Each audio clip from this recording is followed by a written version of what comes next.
Although y'all were doing a good job, we still need to get those numbers up, so make sure to subscribe. Today, we will be talking about one of the best anime villains of all time, if not the best anime villain of all time. But this man right here, Madara Uchiha, if you don't know who this is, like, bro, I don't know what to tell you. You just missing out, Before I get too far into, like, you know, just talking about this character or anything like that, Naruto villains are never truly villains. There's always a reason why they become a villain. They're not just a villain just because, just so the plot can work. You know, like, he is very understandable, especially for the fact that he thinks this world is just so cruel and terrible that the only way that he can fix it is by, you know, putting everyone into like a dream world where everything is perfect. Which, to be honest, I can't possibly even think of a way to combat that. I mean, yeah, everyone has free will or whatever. The only thing that's really bad about it is it ends up killing you. But they never went too far into depth, so after you die, are you still in that dream world? Like, what happens? But either way, his motives wasn't that bad. He just wanted to, you know, make the world a better place. And in his mind, that was the only way he could do it. So, I mean, he's not that... I mean, he's flawed as far as, like, his thinking ways, but, like, it's understandable. But that's also not to say that he didn't do some heinous, just crazy, just things that, and no matter what anime you have watched in the past, after watching Madara, you're like, this man is different. Like, this dude's on something else. Like, this isn't your just ordinary, you know, anime villain right here. This dude's something. This dude is something.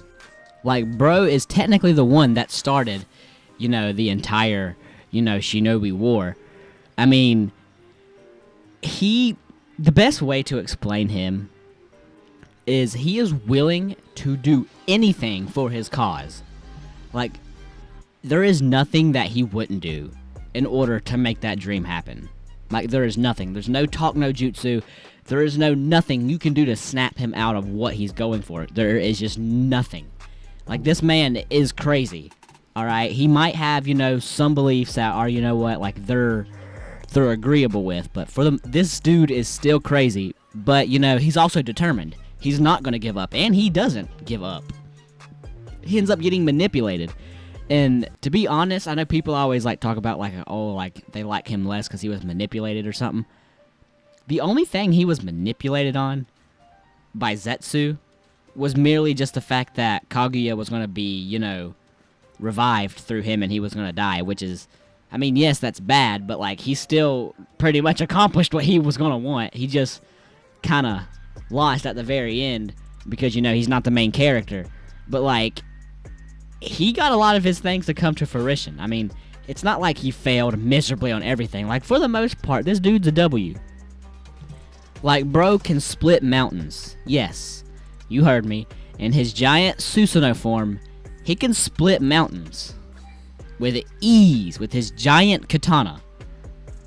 And also, if there's anyone that's, you know, has a good knowledge of, like, the Naruto verse, why didn't he use his Susanoo in his, you know, Ten Tails form? I'm confused. Because I know you have to use your Mangekyo Sharingan for that, but why couldn't he just use it in the Jinchuriki form? I really don't understand why he couldn't have done that.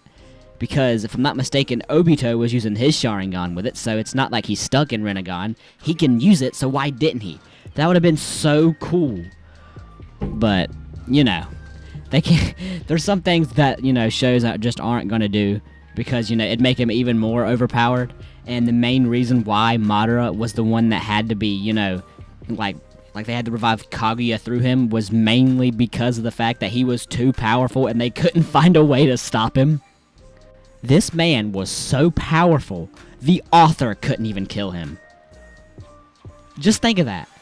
He created this character, and he can't find a way to, like, kill him. So that was the only way he could do it, is by saying, you know what, we're going to have this random alien that's going to, you know, come at the very end of this show, and he's going to die, and that's going to be the thing they seal up, and there you go.